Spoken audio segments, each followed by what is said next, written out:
और भारत और श्रीलंका के बीच करीब 2500 साल पुराने संबंध रहे हैं, जिनकी बुनियाद में आपसी सांस्कृतिक सहयोग के साथ साथ धार्मिक सहयोग भी समाया हुआ है।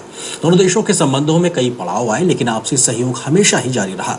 साल 2000 में मुक्त व्यापार समझौते के बाद से न सिर्फ अर्थव्यवस्था के मोर्चे पर दोनों देशों के संबंध आगे बढ़े हैं, साथ ही रणनीतिक रूप से भी दोनों देशों ने समय समय पर एक दूसरे का साथ दिया है।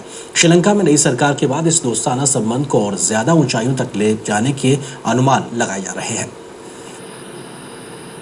श्रीलंका के नवनिर्वाचित राष्ट्रपति मैत्रीपाला सिरिसेना ने अपना पदभार संभालने के बाद भारत को अपनी पहली विदेश यात्रा के लिए चुना। ये यात्रा दोनों देशों में नई सरकारों के आने के बाद आपसी संबंधों को नई ऊंचाइयों तक ले जाने और बीते वक्त की बातों को भुलाकर आगे बढ़ने के लिए काफी अहम मानी जा रही है। राष्ट्रपति सिरिसेना ने लगभग 1 महीने पहले जब श्रीलंका की कमान संभाली थी, तो उसी समय से इस बात के कयास लगाए जा रहे थे कि अब श्रीलंका का झुकाव स्वाभाविक तौर पर भारत की ओर बढ़ेगा, और हुआ भी वैसा ही। राष्ट्रपति सिरिसेना की भारत यात्रा इस मायने में भी काफी अहम है क्योंकि बीते सालों में श्रीलंका का झुकाव किन्हीं वजहों से चीन के प्रति ज्यादा रहा है और इस बात के कई उदाहरण भी सामने हैं।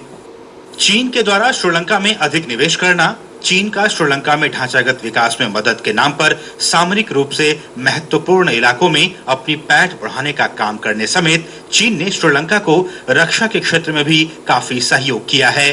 चीन ने पिछले 5 सालों में निवेश या ऋण के रूप में करीब $5 अरब श्रीलंका की विकास परियोजनाओं में लगाए हैं, जबकि 2003 से अब तक भारत का निवेश $1 अरब से कम रहा है। श्रीलंका ने पिछले राष्ट्रपति के कार्यकाल में कई प्रकार के बदलाव देखे हैं, जहां दशकों तक चले गृह युद्ध के बाद साल 2009 में उस युद्ध की समाप्ति हुई, तो उसके बाद बदलते परिवेश में श्रीलंका का झुकाव चीन की ओर देखा गया। जानकारों की माने तो चीन से श्रीलंका ने नजदीकियां बढ़ाई और भारत से अपेक्षाकृत दूरी बनाकर रखी। सिरिसेना ने पद संभालने के बाद कहा कि वो पिछली सरकार में चीन के साथ हुए श्रीलंकाई समझौतों की समीक्षा करेंगे। श्रीलंका में तमिलों की स्थिति का मामला भारत में तमिलनाडु की राजनीति का एक बड़ा मुद्दा है और यही वजह है कि श्रीलंका में तमिलों के हितों और समुद्र में मछुआरों की गिरफ्तारी पर तमिलनाडु में खासा विरोध देखने को मिलता है। श्रीलंका में युद्ध के समय भी भारत लगातार वहां के अल्पसंख्यक तमिल समुदाय के हितों का ध्यान रखने की बात करता रहा है और लगातार बदलते परिवेश में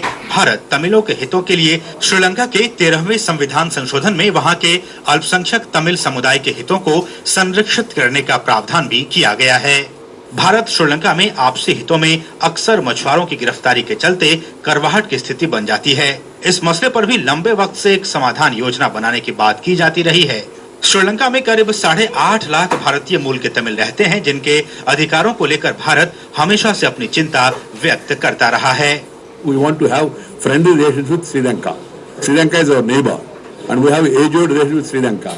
Keeping that in mind, but at the same time, the solution to the problems of Sri Lankan Tamils who are hesitating for long, that has to be found within the framework of the Constitution of Sri Lanka. Sri Lanka में नए राष्ट्रपति के आने के बाद कई प्रकार के बदलाव भी देखने को मिल रहे हैं, जिनको आने वाले दिनों के लिए अच्छी शुरुआत के तौर पर देखा जा रहा है।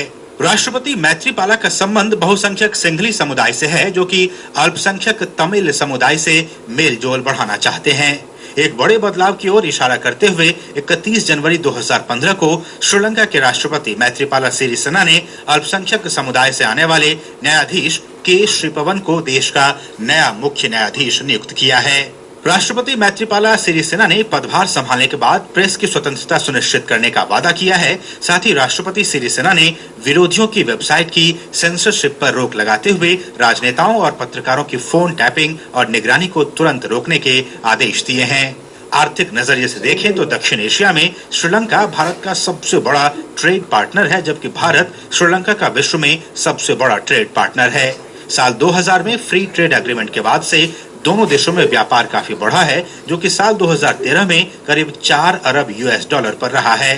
भारत की ओर से मुख्यतः पेट्रोलियम पदार्थ, टेलीकॉम, कॉपर और मेटल, रियल एस्टेट, टेलीकम्युनिकेशन, पर्यटन, बैंकिंग, वित्तीय, आईटी और फूड प्रोसेसिंग जैसे क्षेत्र में व्यापार होता रहा है। सूत्रों के अनुसार भारत की ओर दक्षिण एशियाई देशों से व्यापार बढ़ाने और आपसी संबंधों को प्रगाढ़ करने के लिए प्रधानमंत्री नरेंद्र मोदी अगले महीने हिंद महासागर के 4 देशों का दौरा कर सकते हैं, जिसके तहत वो श्रीलंका, मालदीव, मॉरिशस और सेशल्स भी जा सकते हैं। News night desk, DD news. तो इस महत्वपूर्ण यात्रा को कहा जाए इस समझौते के बाद में बड़ा सवाल यही उठता है कि किस तरीके से आखिर जो पहली विदेश यात्रा के तौर पे देखा जा रहा है श्रीलंका के राष्ट्रपति की, जो कि हिंदुस्तान में है, और दोनों देशों के संबंधों को कितनी बड़ी ऊंचाई या उड़ान मिल सकती है इस यात्रा के बाद में। और इसी मुद्दे पे बात करेंगे आज के हम चर्चा में। हमारे साथ में बहुत ही खास पैनल मौजूद है। मेरे साथ स्टूडियो में मौजूद हैं NN झा साहब, जो कि former Indian high commissioner to Sri Lanka रहे। उनका अपना एक अनुभव है, उनसे हम समझने की कोशिश करेंगे आखिर कितना महत्वपूर्ण है ये सारा चीज़। साथ ही साथ विदेशी मामलों के जानकार प्रोफेसर SD मुनी साहब हैं, आपका भी स्वागत है हमारे साथ इस चर्चा में शामिल होने के लिए। उसके अलावा डॉक्टर श्रीराम चौलिया, जो कि विदेश मामलों के जानकार हैं, आप तीनों का बहुत स्वागत है। तो चलिए साहब, आप भी इस बात से इत्तेफाक रखते हैं कम से कम LTT के साथ में युद्ध खत्म होने के बाद में कोई बड़ी वजह कम से कम अब श्रीलंका के पास नजर नहीं आती, बजाय भारत के वो चीन के साथ में दोस्ताना संबंधों को और आगे बेहतर ले जाए?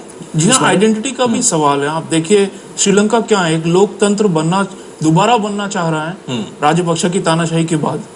तो उसके लिए भारत की तरफ ही झुकाव ज्यादा उनके लिए फायदेमंद होगा, क्योंकि चीन से उन्हें कोई सिविल सोसाइटी, डेमोक्रेसी या मानवाधिकार के मामलों में कोई उनको मिलने वाला नहीं है, कोई कैपेसिटी बिल्डिंग। तो हिंदुस्तान से ही मिलेगा। दूसरी चीज देखिए, दक्षिण एशिया क्या है, सार्क क्या है, चीन सार्क के अंदर भी अभी मेंबरशिप चाह रहा है। अब पिछला जब समिट हुआ था उसमें जब राजपक्षे की तभी तक सरकार चल रही थी, उन्होंने भी चीन की तरफदारी की, ये कहते हुए कि चीन को मेंबरशिप मिल जानी चाहिए।